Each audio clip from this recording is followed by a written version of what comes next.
As president of the European Iraqi Freedom Association, I've spent years objecting to the way Iraq's future has been undermined by its theocratic neighbour, the Islamic Republic of Iran.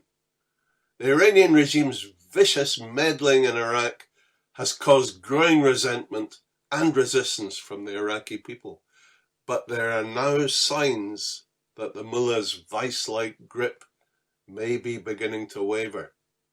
Iraqis are fed up with Iran.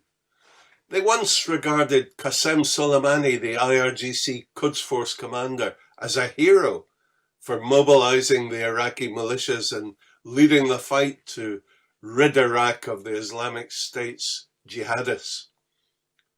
Under orders from Tehran, Soleimani led the ruthless Iranian-funded popular mobilization forces in a thinly disguised genocidal campaign aimed at eliminating Iraq's Sunni population.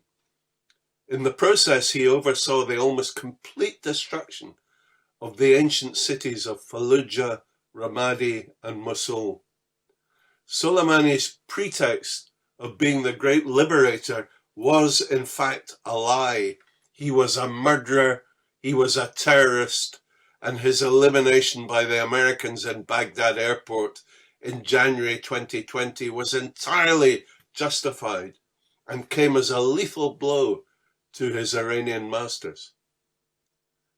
The elimination of Abu Mahdi Mohandas, the Popular Mobilization Force commander, killed in the same airstrike, has left the Iranian-backed militias leaderless and in disarray. They have begun to splinter as Iran's stranglehold on Iraq loosens. Iraq's Prime Minister Mustafa al-Kadhimi is also refusing to kowtow to Tehran. He does not belong to one of the pro-Iranian political factions, and since taking office in May last year, he has enforced American sanctions, preventing Iran from repatriating billions of dollars it earns from exports to Iraq. And this, of course, has infuriated the mullahs. Kadhimi has to walk a tightrope, trying to edge Iraq away from Iranian meddling, while attempting to placate ardently pro-Iranian members of his own cabinet. The situation is volatile.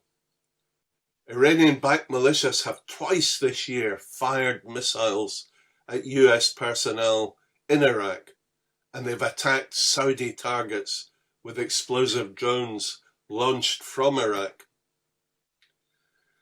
Kadhimi has to try to stop the situation getting out of hand, and his task may have become more difficult following the recent signing of a 25-year, $400 billion deal between China and Iran, the terms of which virtually turned Iran into a Chinese colony. Iran is now a satellite of China rather than an ally. The accord brings Iran into China's Belt and Road Initiative, a multi-trillion-dollar infrastructure scheme intended to stretch from East Asia to Europe. And it's believed the deal will incorporate military cooperation between the two nations, including weapon development and combined training and intelligence sharing.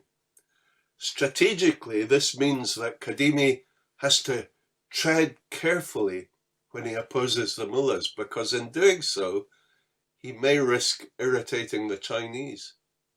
The China-Iran deal also complicates American foreign policy, where Joe Biden and his Secretary of State Antony Blinken may have previously rushed towards restoring the JCPOA nuclear deal. The situation has now entirely changed. With China as its protector and provider, the terms of the JCPOA are obsolete, and even American sanctions may begin to lose their importance. The Biden administration will have to design a new paradigm in dealing with Iran, and the EU will have to rethink its grovelling appeasement policy to a nation which blatantly uses terrorism as statecraft, even sending its accredited diplomats to mount bomb outrages on European soil.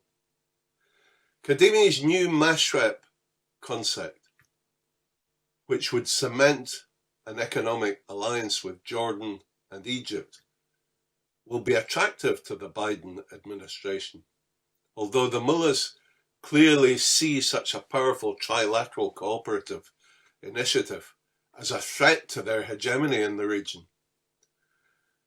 Iran's neighbours have to become more assertive. They should close Iran's embassies, which they use as bomb factories and terror cells. They should expel Iranian ambassadors. It's time that the mullahs learn that their proxy wars in Syria, Yemen, Lebanon and Iraq will no longer be tolerated. The winds blowing out of Baghdad suggest that change is in the air. Giant posters and murals of Qasem Soleimani have been torn down from city walls. The Iran-backed militias are beginning to break apart. Mustafa al-Kadhimi seems to be asserting control and appears to be someone the West and Iraq's allies can deal with. For 38 million Iraqis who've experienced decades of war, insurgency, corruption and deprivation, the restoration of peace and economic stability is long overdue. Thank you.